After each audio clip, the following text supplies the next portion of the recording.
আসসালামু আলাইকুম, সবাই কেমন আছেন? আজ চলে এসেছি নতুন আরেকটা ভিডিও নিয়ে। আজ ঐতিহ্যের বাবা বাজার থেকে চিংড়ি মাছ আর রূপচাঁদা মাছ কিনে এনেছে। দেখুন মাছগুলো দেখতে কি সুন্দর আর কত তরতাজা। চিংড়ি মাছগুলো অনেক সুন্দর ছিল। রূপচাঁদা মাছ খেতে ঐতিহ্য অনেক পছন্দ করে।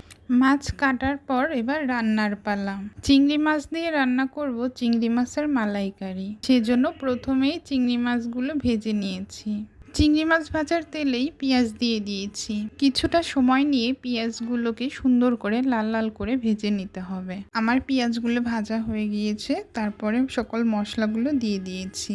সব মশলাকে সুন্দর করে কষিয়ে নিতে হবে, যেন মশলার কোনো গন্ধ না থাকে। এরপর চিংড়ি মাছগুলো দিয়ে দিতে হবে। চিংড়ি মাছগুলোকে সুন্দর করে মশলায় কষিয়ে নিতে হবে।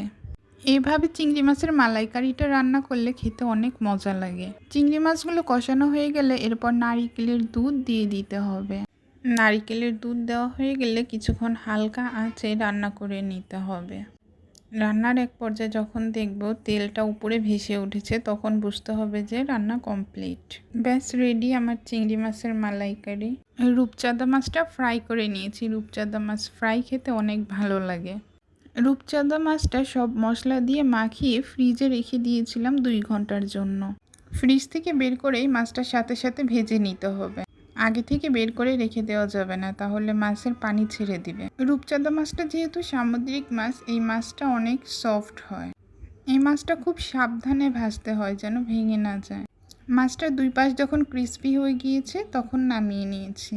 ব্যাস রেডি আমার আজকের আয়োজন। ভিডিওটা দেখার জন্য ধন্যবাদ।